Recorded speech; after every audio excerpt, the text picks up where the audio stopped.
The timestamp reads 12:30 a.m. A girl appears in the frame. She moves carefully, quietly. She's done this before, one leg over the windowsill then the other. She drops down into the dark and straightens up. She glances around, once. Then she walks toward a waiting car. The headlights don't come on. The car pulls away. Was the last known fish it? Skylar Neese. She was 16 years old. She thought she was sneaking out to spend time with her two best friends. She was never seen alive again. Before we talk about what happened to Skylar Neese, you need to know who she was. Not because it changes what happened, but because what happened was not random. It was not a stranger. It was not an accident. And the weight of this story only becomes real when you understand exactly who was taken. Skylar Annette Neese was born on February 10, 1996. In Star City, West Virginia. She was an only child, and by every account from everyone who knew her, teachers, co-workers, neighbors, family, friends, she was exactly the kind of kid who makes a town feel warmer just by being in it. Her parents, Dave and Mary Neese, had built their family around her. Not in a suffocating way. In a way that made their home a place where Skylar's friends always wanted to be. Where there was always food. Where Dave would make them laugh and Mary would ask about their lives and actually listen. Skylar knew she was loved. And she gave it back. She was an honor student. The kind of student who didn't just do the work, she actually engaged with it. Argued with ideas. Asked follow-up questions. Her teachers noticed. After school she worked at Wendy's. She showed up on time. Picked up extra shifts when they needed her, and made her co-workers laugh between rushes. She was saving money, building towards something.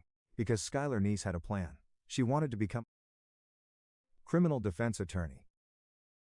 She had already thought about what that would look like. Which schools, what kind of law. She was 6, and she was already mapping a future. College applications. Law school, a career that would mean something. She was going to fight for people who needed someone in their corner. In high school she found her people. 2 of them specifically. Sheila Ray, Eddie, had been in Skylar's life since they were around 8 years old. They met through local youth activities and became fast friends in the way that childhood friendships sometimes crystallize, suddenly, completely, and without a lot of analysis. By high school at University High School in Morgantown, they were inseparable. Rachel Elizabeth Schoaf came into the picture a little later, but by 2011, the 3 of them had formed their own gravity. They were always together, constant texts, constant posts, always in each other's photos, the kind of friendship that fills every available corner of a teenager's life until it's hard to imagine one without the other 2. To anyone looking in from outside, teachers, parents, people in town, these were just 3 normal teenage girls, close friends navigating high school together, nothing more but sometime in early 2012.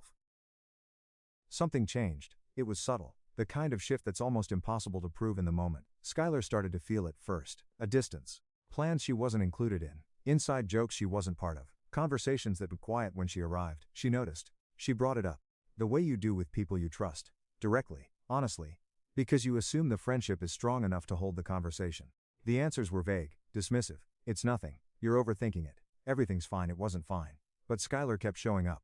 Because that's what you do when you love your friends. You assume it's a rough patch. You assume it will work itself out. You assume that the people who have been in your life since childhood, who know your parents, who have slept in your bedroom, who have cried with you and laughed with you, you assume those people are still, fundamentally on your side. She had no reason to think otherwise. What investigators and later court records would confirm is that the friendship was deteriorating in ways Skylar may have sensed but could not have fully understood. By spring 2012 there were documented signs of increasing conflict and exclusion. Sheila and Rachel were spending time together without her. The trio was fracturing. And somewhere in the weeks and months before July, something much darker began to take shape between Sheila Eddie and Rachel Schoaf. A decision. We know this now. We know it because of what happened, and because of what Rachel Schoaf eventually told investigators. But Skylar didn't know any of it. She thought she was fighting to save a friendship. She thought that if she just kept showing up, kept reaching out, kept being the loyal friend she had always been, eventually things would go back to normal. On July 5, 2012. Skylar worked her shift at Wendy's. She came home. She spent the evening with her parents. By all accounts, it was a perfectly ordinary night. Sometime after midnight her phone lit up. Her 2 best friends wanted to hang out. Skylar said yes. She always said yes. At approximately 12:30 in the morning on July 6, 2012. Skylar Neese slipped out of her bedroom window. She moved quietly, carefully. She didn't want to wake her parents. She crossed the parking lot. A car was waiting. She got in. The car pulled away from the building, headlights cutting briefly across the lot before disappearing around the corner. The security camera recorded all of it, every second. And for months, for an agonizing stretch of months, that 40-second piece of footage would be the last documented evidence that Skylar Neese was alive. They drove north, across the state line, into rural Pennsylvania. Into a place where the trees were thick, and the roads were empty, and no one would be watching. What happened next would take investigators months to piece together. But we know it now. We know it because one of the people in that car eventually couldn't carry it anymore. The two girls with Skylar that night had been planning this for weeks. This was not impulsive. This was not a fight that escalated. This was not a moment of sudden rage. They had planned it. In the car, alongside Skylar, were 2 knives, bleach, cleaning materials, a change of clothing for each of them, a shovel. They had thought about what they would need afterward. Skylar didn't know any of that was there. She was in the back seat, or the passenger seat, or wherever she always sat in her best friend's car. Way you sit when you've been in that car 100 times before and it feels like a second home. She trusted them completely. When they reached the location they had chosen, they stopped. They got out. And then, according to court records and Show-Off's own account, they attacked her together, both of them, with the knives they had brought. Skylar fought back. She tried, and in the middle of it, in the confusion and the terror and the pain, she kept asking the same question. Why? Over and over. Why? She never got an answer that made sense, because there wasn't one, not a real one, not one that would ever satisfy the question. When it was over, they tried to bury her. The shovel was for that, but the ground was too hard. The earth wouldn't cooperate. And so they covered her with leaves and branches and whatever debris was nearby. They got back in the car. They drove home. And then, this is the part that is almost impossible to process. They went back to their life when Dave and Mary Neese woke up that morning. Their daughter wasn't home. At first, confusion, a half-formed explanation. Maybe she'd left early. Maybe she'd stayed somewhere overnight without texting. Maybe the phone was dead. But the calls went unanswered. The texts went unread. And by afternoon the half-formed explanations had run out. They called police within days. Skylar's face was everywhere in Star City. Flyers went up on telephone poles, in gas station windows, on community boards. Her name appeared on local news. Parents held press conferences. The community mobilized. Dave and Mary Neese stood in front of cameras with the hollow, suspended look of people who have not slept and cannot eat, and are running entirely on the need to find their child.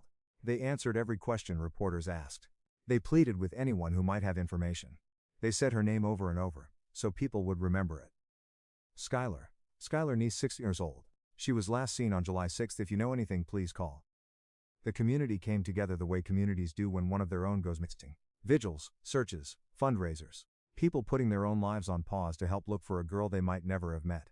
And in the middle of all of it, at the vigils, at the search parties, at the press conferences, were Sheila Eddy and Rachel Schoaf. They were visibly distressed. They cried. They talked about how much they missed Skylar, how scared they were, how they just wanted her to come home.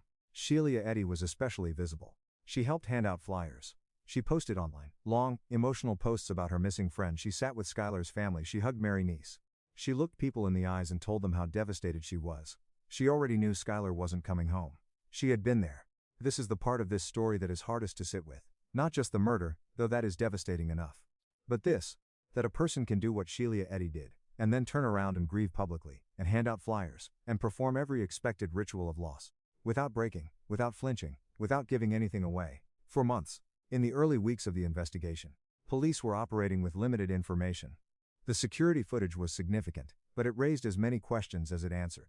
Skylar had left voluntarily, or at least believed she was leaving voluntarily. This wasn't a break-in. Someone she knew had come for her. But who? In what car? Going where? Investigators began working their way through Skylar's life, her phone records, her social media, the people she spent time with. And gradually, carefully, they began to focus on the people who had been closest to her.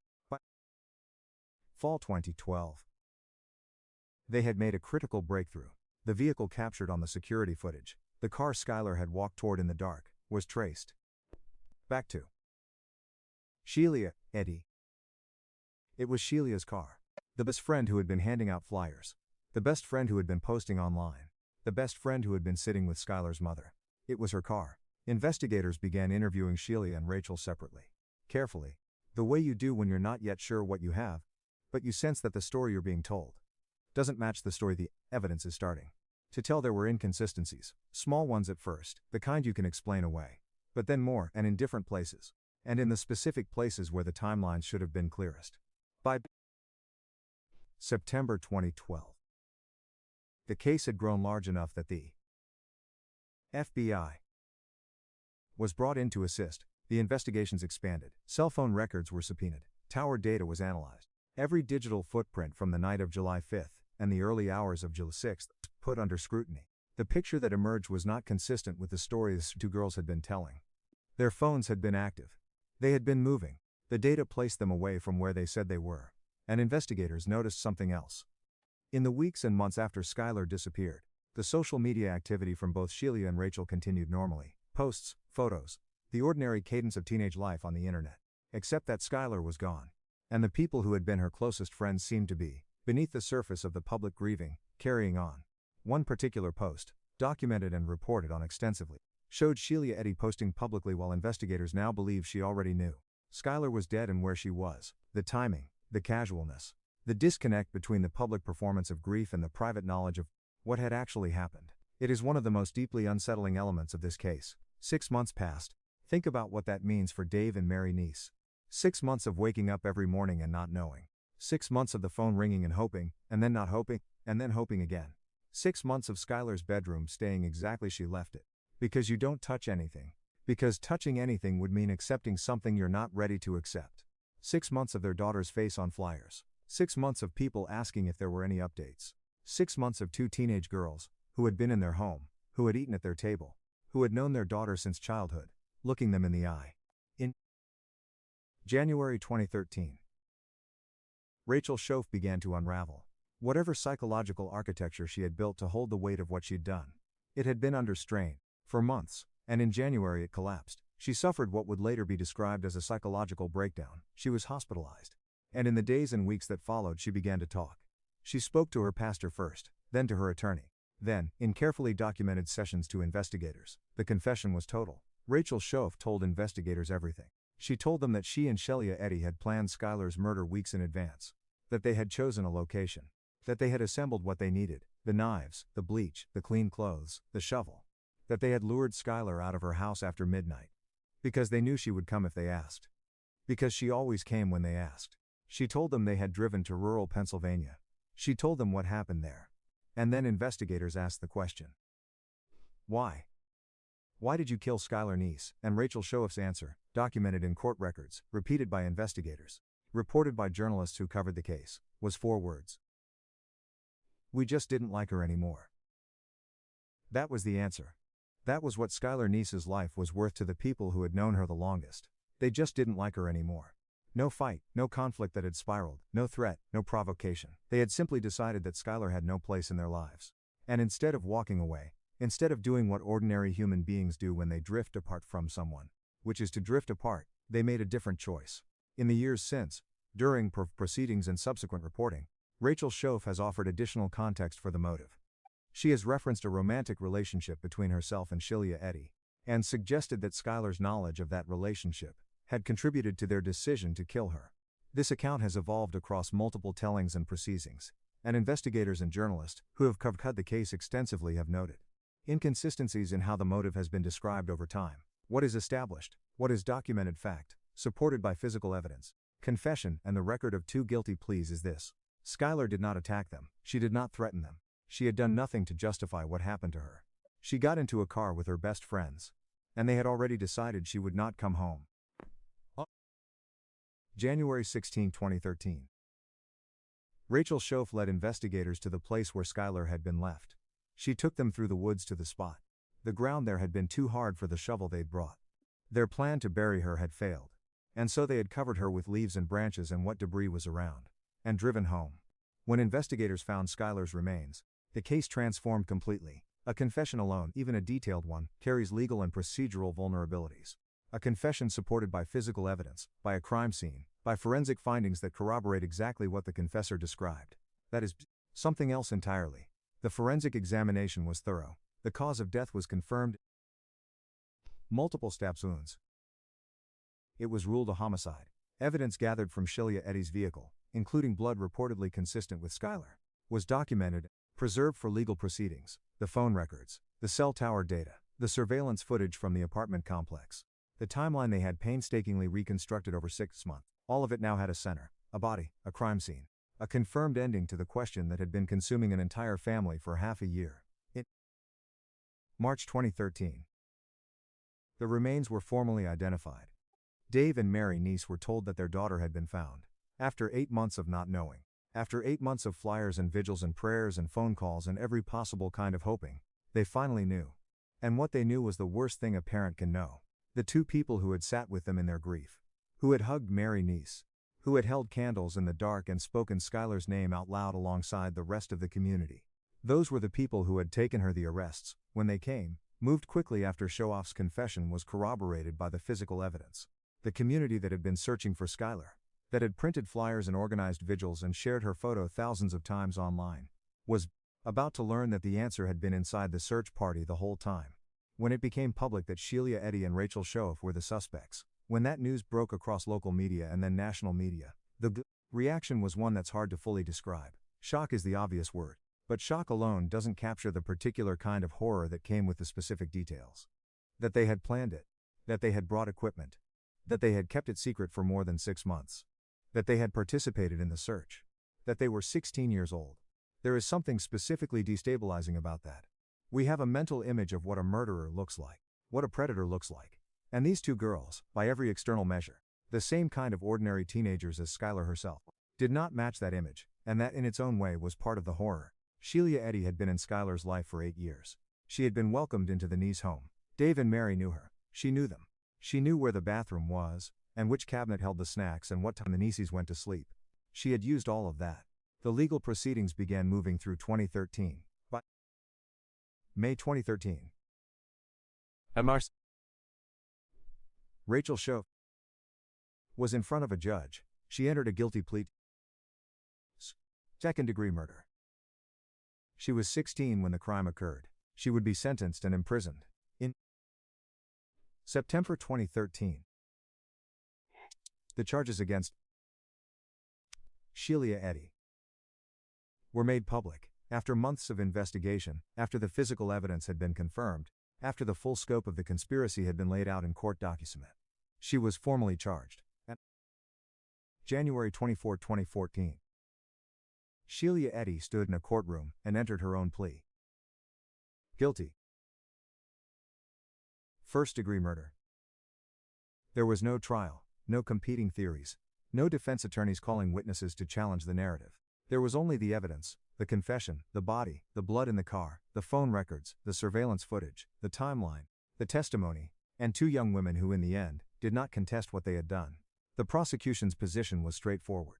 This was planned, it was coordinated. Both girls had participated equally in the attack. Both had attempted to conceal what they'd done. Both had maintained that concealment for more than 6 months, while a family fell apart looking for answers. The word the prosecution used was premeditated. There had been no heat of the moment, no sudden escalation, no regrettable accident. They had decided weeks in advance. They had assembled a kit. They had chosen a location. They had chosen a night. They had sent the text. At the sentencing hearings, the Neese family addressed the court. There are moments in legal proceedings that exist beyond the reach of legal language. A parent standing in a courtroom to describe what was taken from them. To speak about their child in the past tense in the same room as the people who made that tense necessary, is one of those moments. Dave and Mary Neese did not speak about Sheila Eddy. They did not speak about Rachel Shoaff. They spoke about Skylar. About who she was. About what she had planned. About the specific shape of the future she would never get to live. The attorney she was going to become.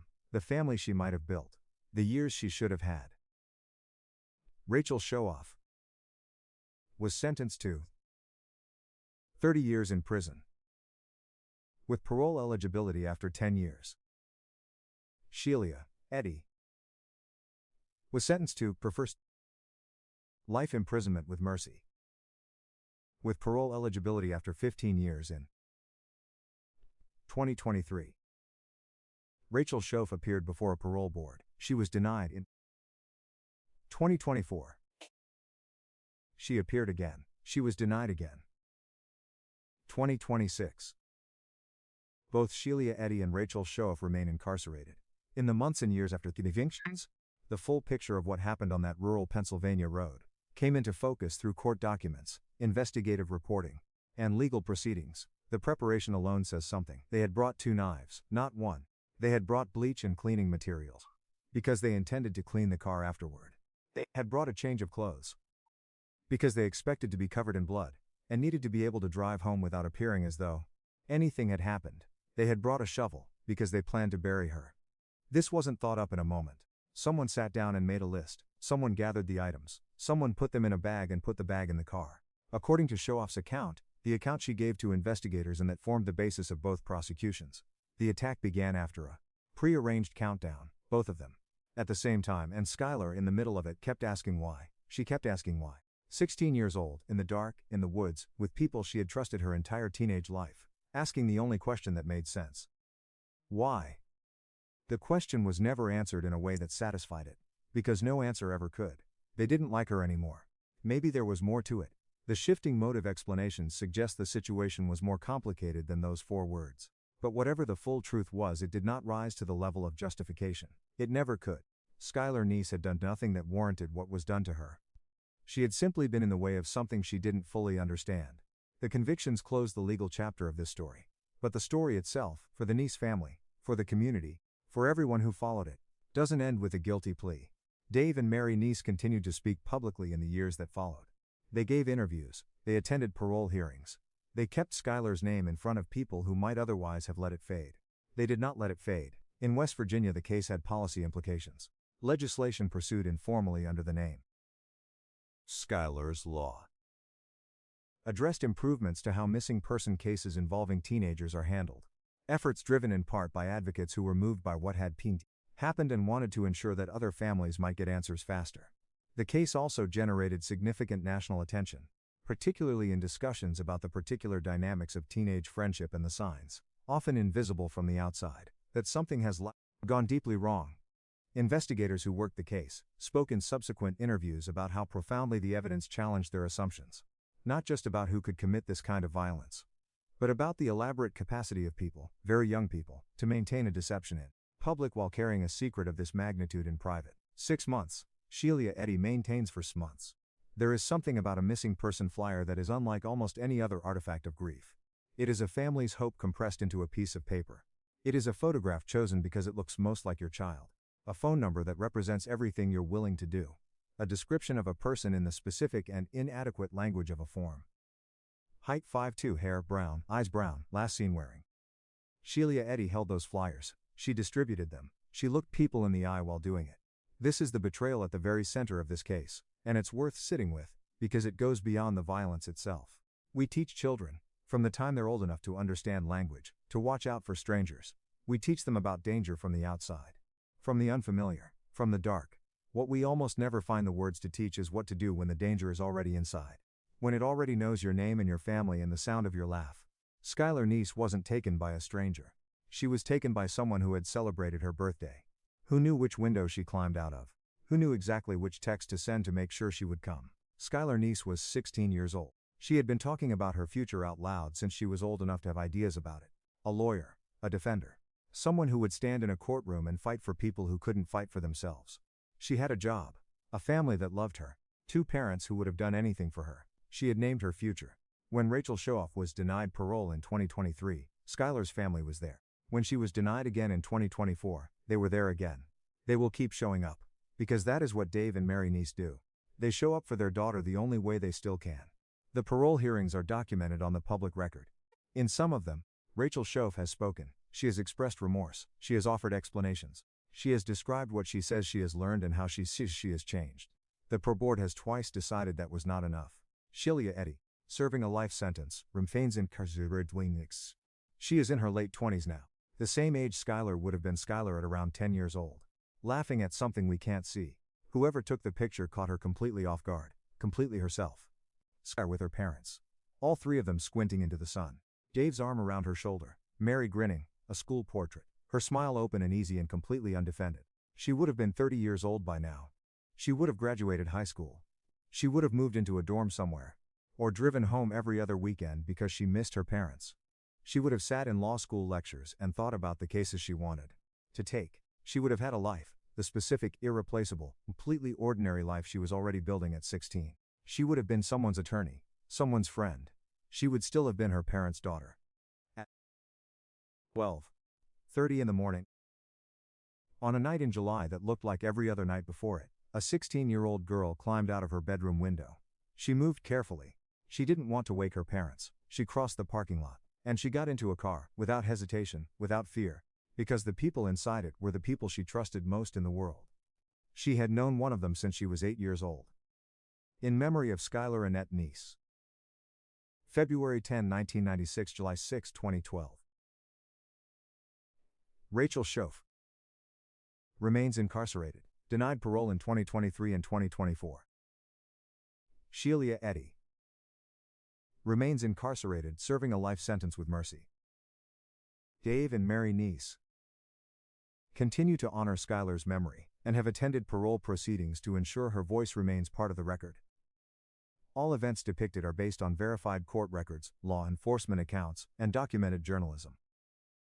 No dialogue has been invented, no scenes have been fabricated, investigative theories are identified as such. Some details have been condensed for documentary pacing while preserving factual accuracy.